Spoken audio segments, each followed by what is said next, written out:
लब्बैक या रसूल अल्लाह, अल्लाहुम्मा लब्बैक या हबीब अल्लाह, लब्बैक या हबीब अल्लाह। कहदारे शरिया से तहरीक बेदारी का जो तूफान उठा है, तो सिर्फ नमाज बताने के लिए नहीं, मस्जिद बनवाने के लिए नहीं, बल्कि मस्जिदें बचाने के लिए भी। अभी आप हजरत अलहाज हबीबुल्लाह फैजी को सुन रहे थे। चूंकि ये अदारे शरिया की तहरीक बेदारी में खुद शरीक होते और खुद उसके एक हिस्सा है जी। और उसी बीच मद्दाहे खैरुल अनाम शायरी इस्लाम मोहतरम भाई असद इकबाल की भी तशरीफ आवरी हो गई। बेशक। मैं सबसे पहले बालूगंज के एक एक नौजवान, एक एक बुजुर्ग को और उर्स कमेटी के एक एक नौजवानों को मुबारकबाद दूं कि आपने एक अल्लाह वाले के उर्स के मौके से कव्वाली का मामला दफन करके मेरे मुस्तफा की नात की शुरुआत की। सुभान अल्लाह, सुभान अल्लाह। तवज्जो चाहो, वाह वाह, तवज्जो चाहो जी हुजूर। जलसे रोज सुने हो, आज बलियाबी की थोड़ी तकरीर सुन लो। पहले तुम्हें नाज़िम इजलास से कहूंगा कि बलियाबी अहले सुन्नत का खादिम है, अल्लाह के वास्ते लफ्ज़ सरकार का इस्तेमाल हर जगह न किया जाए। जी जी। ये लफ्ज़ सरकार हम सिर्फ एक जात के लिए मखसूस रखे हैं। अब वो जात सिर्फ मदीने वाली सरकार है। सुभान अल्लाह। 200-400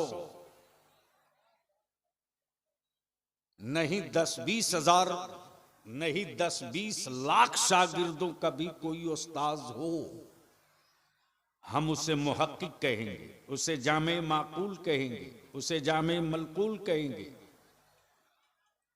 उसे हजरत भी कहेंगे, उसे किबला भी कहेंगे, लेकिन लफ्ज़ सरकार तो सिर्फ मदीने वाले के लिए है। सुभान। इसलिए मुझ जैसे लोगों के लिए अल्लाह के वास्ते रहम कर दीजिएगा। मैं मुबारकबाद दूं हजरते मौलाना हाफिज अब्दुल मन्नान साहब को और उर्स कमेटी के एक एक नौजवान को। मैं ज्यादा वक्त नहीं लूंगा, चूंकि आप सुन चुके हैं और सोशल मीडिया के जरिए देख चुके हैं। कहदारे शरिया से तहरीक बेदारी का जो तूफान उठा है, तो सिर्फ नमाज बताने के लिए नहीं, मस्जिद बनवाने के लिए नहीं, बल्कि मस्जिदें बचाने के लिए भी। बेशक। तवज्जो चाहूं स्टेज वालों की, अगर समझ में बात आवे तो बोलेंगे, और आपके भी समझ में आवे तो आप जरूर बोलेंगे, और अगर खोपड़ी शरीफ में बात पूरी उतर जाए तो हर गांव के नौजवानों टीम बनाकर कल 10 बजे दिन में तंजीमुल मुस्लिमीन में तहरीक के मीटिंग में आना। कल पंचायत की पहली बैठक होगी और कल ही तारीख तय कर लिया जाएगा कि सीमांचल में जहेज के खिलाफ हुल्ला बोल कब से होगा।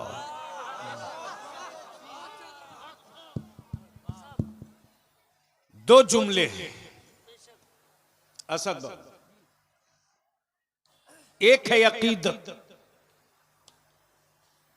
हैबुल्ला बाबा, एक है अकीदत, एक है जरूरत। और इसी दो जुमले पे पूरी तकरीर होगी।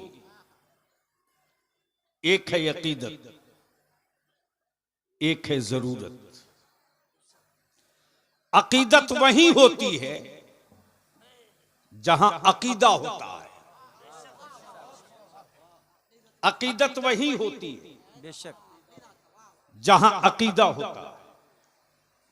जहां अकीदा नहीं है वहां शहर तैयबा की कोई अकीदत नहीं है, वहां शहर रसूल की कोई अकीदत नहीं है। वहां खाने काबा की कोई अकीदत नहीं, वहां अहले बैत की कोई अकीदत नहीं। और जहां अकीदा है कि अल्लाह एक, मुहम्मदुर रसूलुल्लाह उसके रसूल हैं,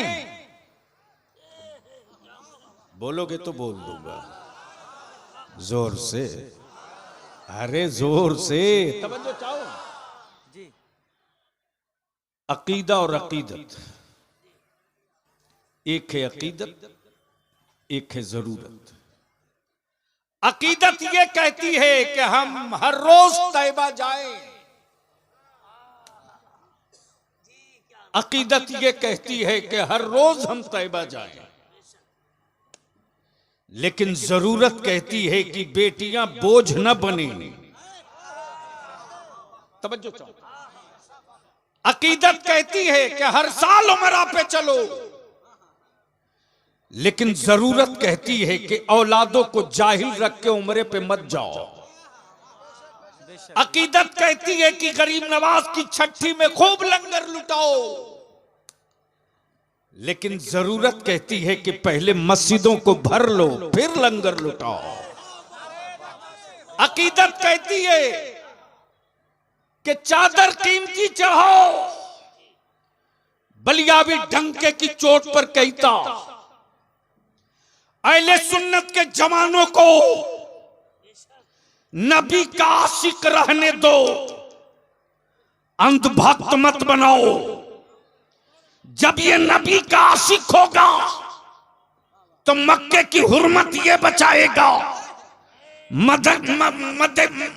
मदीने की अजमत ये बचाएगा। जब ये नबी का आशिक होगा तो अपनी हड्डियां टूटते देख सकता, मस्जिदों का मीनारा टूटते कभी नहीं देख सकता।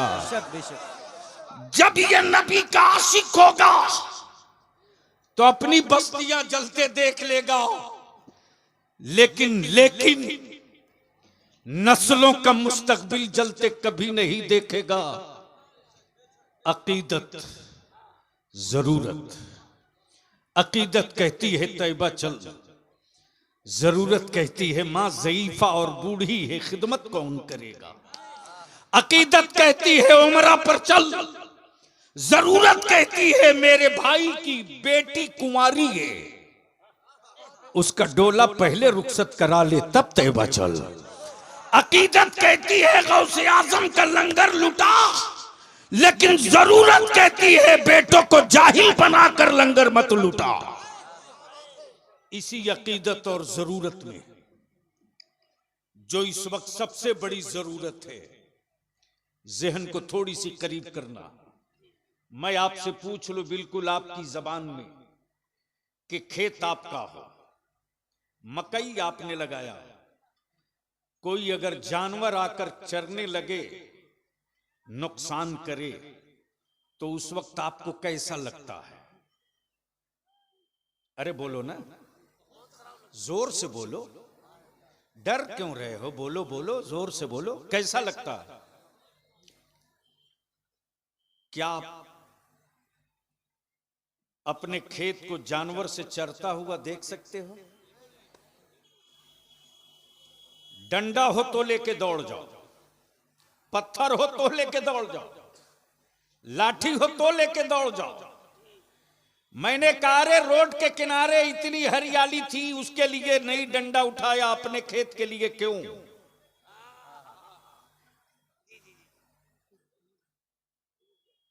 अपने खेत के लिए क्यों? तो जो मूर्ख और गंवार है वो भी कहता है बलियाबी साहब पता नहीं है, ये छोटे छोटे खेत के अभी जो पौधे हैं ये मेरे बच्चों की जरूरत है। तवज्जो चाहो, ये मेरी औलादों की जरूरत है। इसी फसल पर मेरे बच्चों की रोटी टिकी है, इसी फसल पर मेरी बेटी का निकाह रुका है, इसी फसल पर हमें अपने मकान का छत डालना है, इसी फसल पर हमें अपने बेटे की फी देनी है। ये सिर्फ घास नहीं है, मेरे बच्चों की जरूरत है। मेरे अजीज, जख्म तेरे बेटे को हो तो दवा दूसरा कौन ढूंढेगा? घायल तेरा बदन हो तो मरहम कोई और क्यों लगाएगा? इस वक्त पूरे मुल्क में नहीं, पूरी दुनिया में एक तूफान खड़ा है। एक तूफान खड़ा है। एक तूफान खड़ा है। किसका? कुफ्र का। किसका? कुफ्र का। किसका? यहूदियत का। किसका? मुशरिकीन का। किसका? मुनाफिकीन का। किसका? बद्दीन का। इसलिए कि लोगों ने तय किया कि जमीन पर पहाड़ बर्दाश्त कर लो, जमीन पर जंगल बर्दाश्त कर लो, जमीन पर जलजले बर्दाश्त कर लो, लेकिन जमीन पर मुस्तफा का गुलाम बर्दाश्त मत करो। तवज्जो चाहूं, अगर होशमंद लोग हो तो मुस्तफा का गुलाम बर्दाश्त मत करो।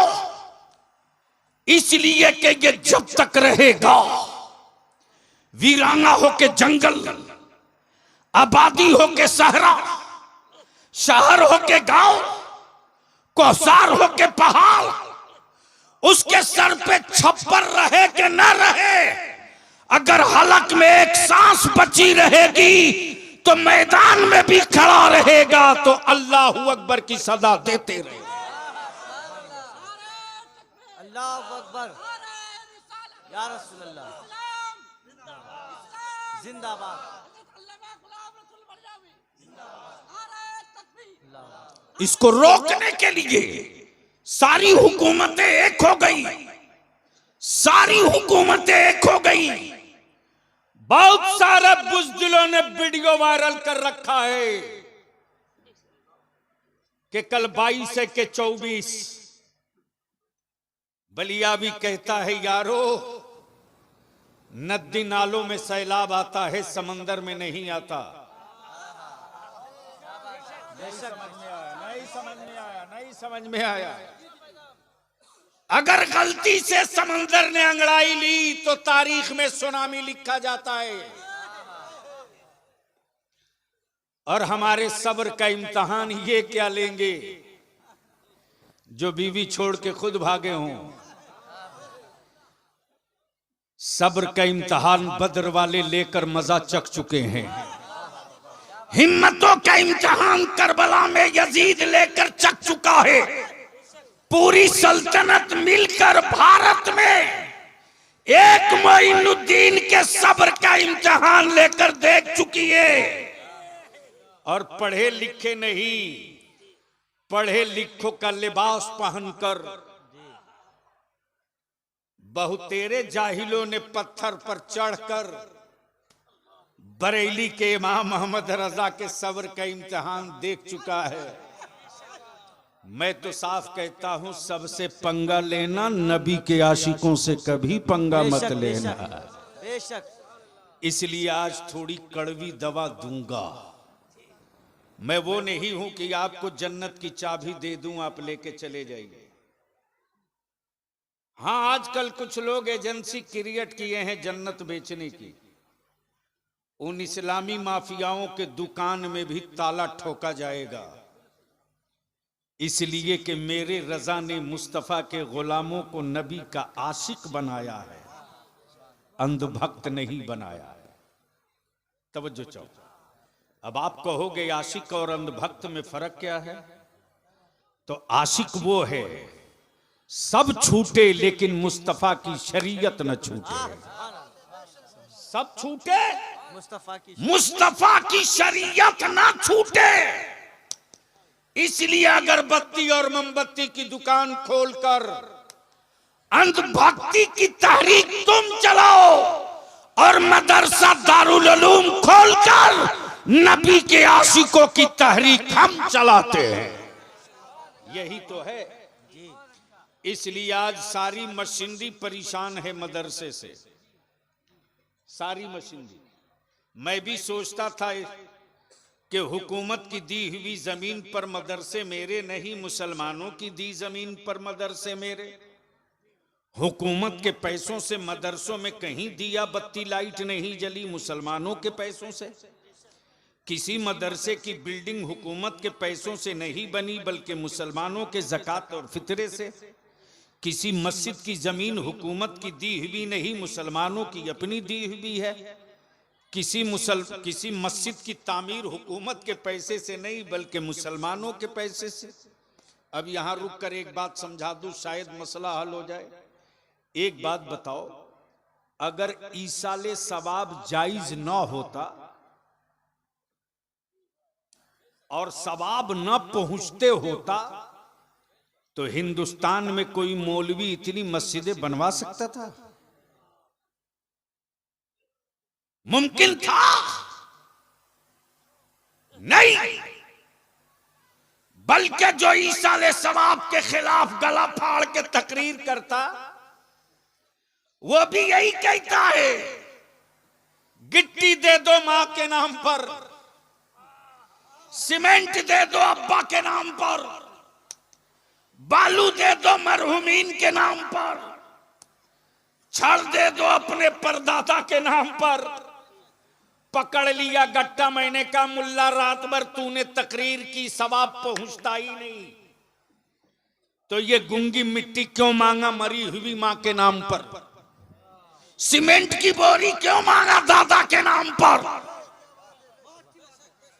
छड़ क्यों मांगा मेरे मरे हुए भाई के नाम पर? तो धीरे से बोलता है कि जब तक छत सलामत रहेगी सवाब मिलते रहेगा। मैंने कहा, अकल के टुअरे, जब गुंगी गिट्टी का सवाब मिल सकता है तो कुरान की तिलावत का सवाब क्यों नहीं मिलेगा? इसलिए लड़ो मत पढ़ो, लड़ो मत पढ़ो, अकीदतमंद बनो, अंधभक्त मत बनो, आशिक बनो, अंधभक्त मत बनो। अब आज तुम्हारे इलाके की एक तस्वीर दिखाता हूं। अपने बेटों को जानवर समझकर सौदा करने वाले बाप और जानवर की तरह बिकने वाले बेटों, अरे किसी बड़े से बड़े रोस्तम की औकात न थी जो मेरी बेटियों को आंख दिखाता, लेकिन तेरी आवारगी ने मेरी बेटियों की इज्जत पे हाथ डालने का मौका दे दिया। तुझको पता नहीं है रे मुसलमान, तू अपने बलियाबी की एक एक शाम एक एक सुबह से वाकिफ है। मैं भी चाहता तो ना जाने क्या क्या कर लिया होता, लेकिन एक बेचैनी है जो सुकून से सोने नहीं देती। होश में आओ, होश में, सीमांचल वालों होश में आओ। किशनगंज, पूर्णिया, कटिहार, अररिया, साहेबगंज, राजमहल, ये पूरा जोन रेड में घेरा हुआ है। ये रेड लाल लाइन, लाल निशान से घेरा हुआ है। होश में आओ। अभी 15 दिन पहले मुर्शिदाबाद जिले की जो आखिरी पंचायत है, वहां से बांग्लादेश शुरू अदारे शरिया की तहरीक बेदारी की मशावरती नशिस्त में गया था। जब मीटिंग के बाद मैं गांव घूमना शुरू किया तो छाती पीटने लगा, मेरे अल्लाह क्या हो गया मेरी कौम को, क्या हो गया मुसलमानों को। मेरे मुस्तफा ने बेटियों को इस्लाम और दीन की जरूरत बनाया।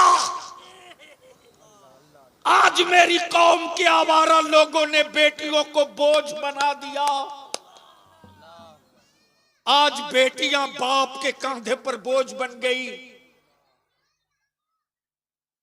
पैदा होने के बाद कोई बाप भरपेट खाना न खा सका, सुकून की नींद न सो सका। जानवर की तरह खटने पर मजबूर है, लेकिन शायद तुझे पता नहीं रे, इसी अतराफ इसी इलाके के गरीबों की बेटियों को दलालों के जरिए बेचा जा रहा।